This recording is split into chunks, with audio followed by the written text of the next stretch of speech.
Hoje nós vamos falar sobre as últimas pesquisas da psicologia e da neurociência sobre ansiedade, sobre transtorno de ansiedade generalizada. Você sabia que no Brasil nós temos a maior taxa do mundo de pessoas com transtorno de ansiedade? Segundo a Organização Mundial da Saúde, 9,3% dos brasileiros sofrem com algum transtorno de ansiedade. Isso quer dizer que mais de 20 milhões de brasileiros sofrem com isso. É muita gente. Você já deve ter ouvido falar no estádio do Maracanã aqui no Brasil? No dia que eu tô gravando esse episódio para você, no estádio do Maracanã cabem exatamente 78.838 pessoas. Isso quer dizer, imagina a cena, ó, visualiza aí na sua mente. 253 estádios do Maracanã, cheios de brasileiro,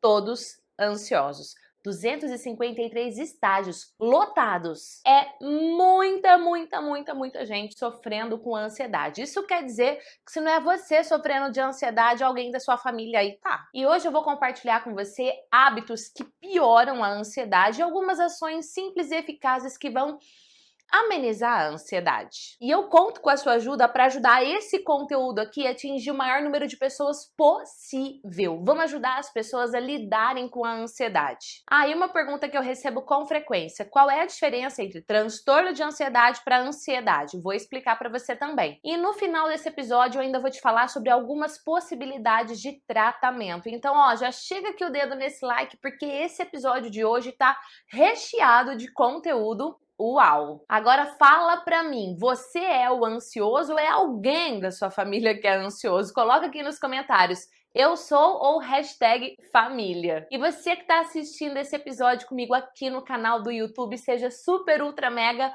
bem-vindo. Se é sua primeira vez aqui, ó, aproveite, tem mais de 1.200 episódios para o seu desenvolvimento.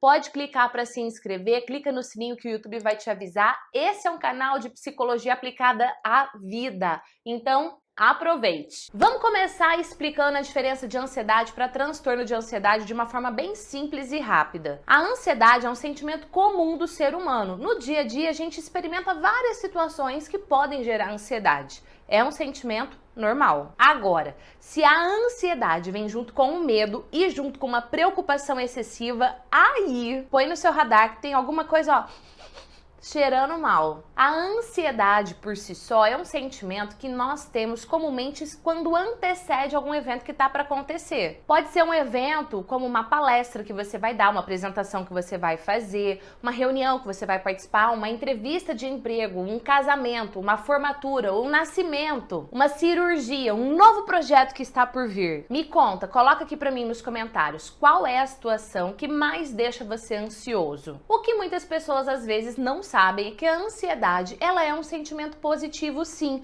porque quando ela surge pra gente, é um indicativo de que, opa, eu preciso me preparar para essa situação que está por vir. E isso vai favorecer o seu crescimento. Nós percebemos isso através de alguns sintomas que nós temos. Exemplo, coração acelera, a gente tende a respirar mais superficialmente, inclusive tem um episódio que eu falo sobre a importância da respiração. Eu vou colocar um card aqui pra você, um episódio que eu falei sobre estresse, ou vou deixar aqui nos comentários o link desse episódio. Assista! E é por isso que eu falo pra você, se você é novo nessa plataforma, inscreva-se, porque tem muito conteúdo aqui para você se desenvolver, tem muito conteúdo de psicologia aplicada à sua vida para você ter uma vida mais uau, porque você nasceu para isso. Hoje tá bom então, qual é o problema da ansiedade, já que você tá me dizendo que ela é positiva, que ela nos ajuda a nos prepararmos? O problema é que, aliás, não é que, o problema é quando a ansiedade se torna excessiva ou sem nenhuma razão. Aí surgem os transtornos de ansiedade. Em alguns casos, a ansiedade se torna muito acentuada e ela traz sintomas físicos que geram como é que eu vou dizer isso? Que prejudica a vida da pessoa, a sua vida, a minha vida. Exemplo, sintomas físicos desagradáveis. Falta de ar, palpitações, assim, coração acelera demais, enjoo e até mesmo tontura. Tudo isso pode ser sintoma ligado à ansiedade. Então, qual é a diferença da ansiedade para o transtorno? Vamos falar do transtorno de ansiedade generalizado, porque tem vários outros transtornos. Vou falar especificamente desse. Considera-se transtorno de ansiedade generalizada quando a ansiedade é persistente e excessiva, com atividades e eventos, mesmo que sejam assim, comuns, rotineiros do dia a dia da pessoa. E a preocupação que ela tem é desproporcional à circunstância em si. E é extremamente difícil de controlar para quem passa pelo transtorno de ansiedade generalizada e aí traz prejuízos grandes para o dia a dia dela. Segundo o DSM-5, o que é DSM-5, Gi? DSM-5 é uma sigla em inglês que significa isso daqui, ó. Manual de Diagnóstico e Estatística dos Transtornos Mentais. E está na 5ª edição, por isso DSM-5.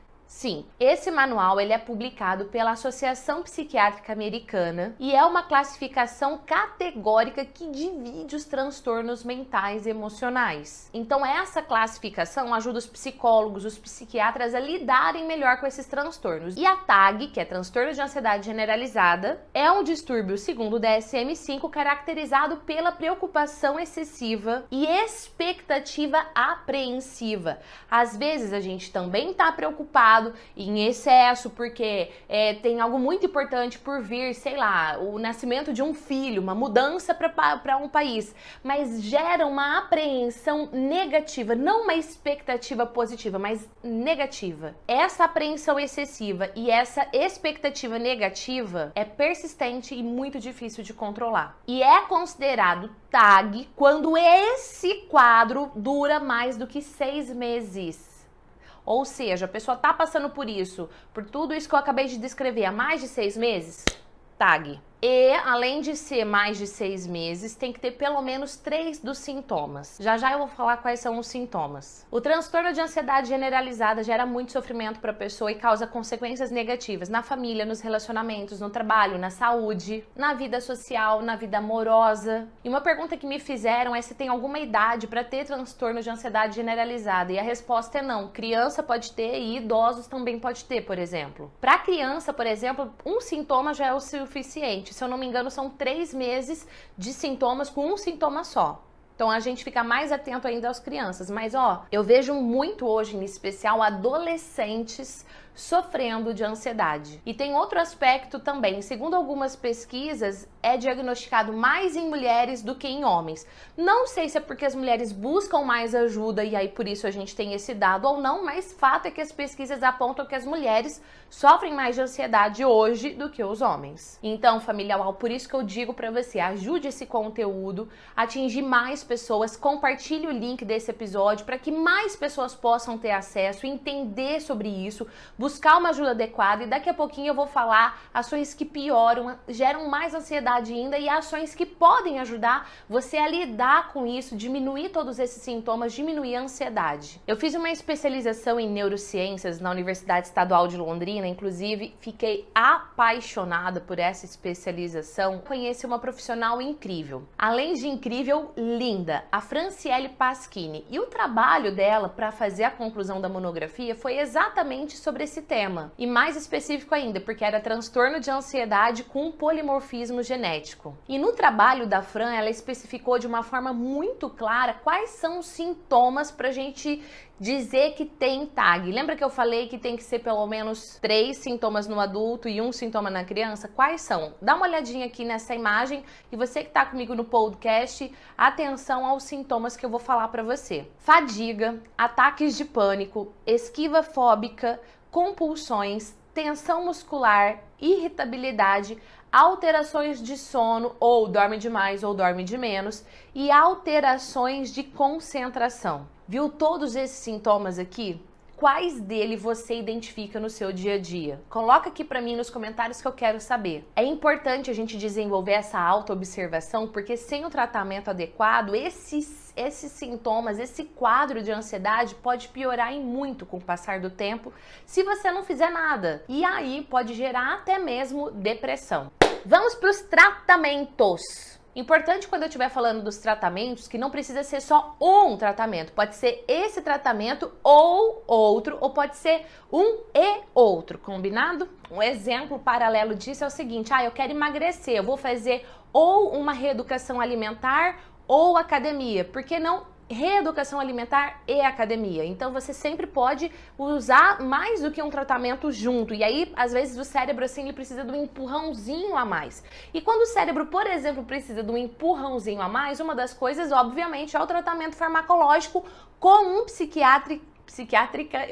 com um psiquiatra que realmente saiba lidar com isso. Agora, quando você vai buscar um tratamento farmacológico com um psiquiatra para ajudar a lidar com tudo isso, é importante você saber que aquele fármaco, às vezes, ele não vai ter um efeito imediato. Cada organismo reage de um jeito. Então, tem um período para você se adaptar, para ver se aquele fármaco vai fazer bem para você, se vai te ajudar ou se você vai ter que trocar de remédio, de fármaco. E aí, por isso, você precisa ir num psiquiatra muito bom e conversar com ele bem direitinho. Então, o tratamento farmacológico, ele é muito importante, com um profissional muito bom para te ajudar nisso, um psiquiatra. Mas também tem toda a questão do tratamento psicológico, de você lidar com a sua mente, com os seus pensamentos, que vão te ajudar muito. E aqui eu já vou emendar a falar na segunda forma de tratamento, que é o tratamento psicológico, em especial com uma abordagem que as pesquisas apontam que é a mais eficaz para a ansiedade, que é a abordagem cognitivo-comportamental. Família, a psicologia, ela tem muitas abordagens. Ela tem abordagem psicanalítica, abordagem comportamental, abordagem cognitivista, ela tem várias. Qual é a melhor, segundo as pesquisas, para lidar com ansiedade cognitivo-comportamental? Então, se você for buscar um profissional dessa área, pergunte para ele, qual é a sua especialidade? Você é cognitivo-comportamental?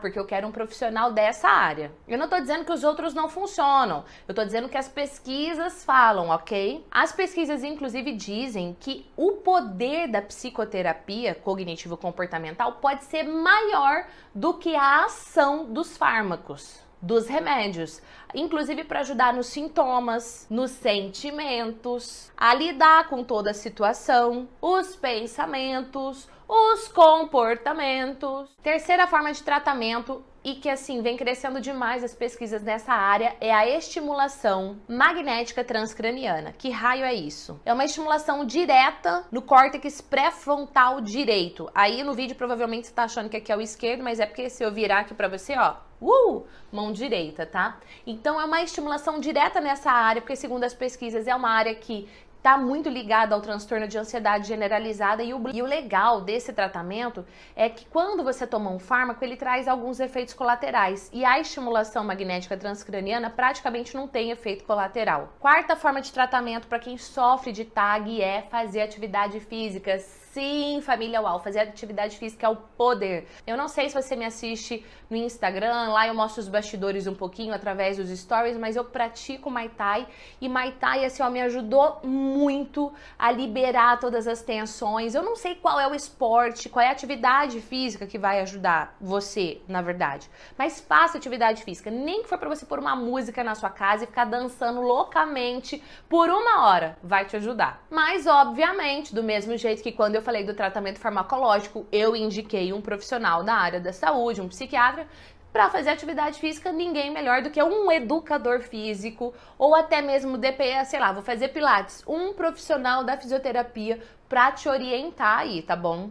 Tem pesquisas também, uma outra forma de tratamento que é sugerida é fazer relaxamento corporal, por exemplo, yoga, tai chi. Outra forma de tratamento, o Alsaça, mudança na alimentação. É comprovado cientificamente que tem alimentos que a gente acha que a gente consome naquele dia para ajudar a lidar com a ansiedade, mas na verdade ele piora a ansiedade. Agora, também não sou nutricionista, não vou aprofundar nesse tema, mas fato é que a água ajuda sim, porque 75% da água não é suco, não é café, não é energético, é água. 75% da água que você ingere vai para o seu sistema nervoso central. E é lá que tá funcionando tudo, né, família UAU? Então, beba água. E última sugestão de tratamento para você é treino de atenção, ou tá na moda falar, né, mindfulness, que é você trazer a atenção plena para o presente, para o que tá acontecendo aqui agora. Agora vamos juntar tudo aqui quando a gente fala sobre hábitos que podem piorar o seu índice de ansiedade. E ações simples e eficazes que podem ajudar você a lidar com a ansiedade, essas 7 formas de tratamento já te deu várias ideias. E se você tiver que começar com uma delas, que seja, Gi, eu vou começar tomando água, maravilhoso. Gi, eu vou começar fazendo atividade física, maravilhoso. Gi, eu não sei qual é a ação que você vai ter, mas tenha. É muito importante você se perceber e falar, opa, não tô muito bem aqui não, preciso fazer alguma coisa, do que deixar o barco caminhar, e caminhar o quê? Para um precipício e você se dá muito mal. Cuide de você, cuide da sua saúde. Beijo, a gente se vê no próximo episódio, até lá, tchau!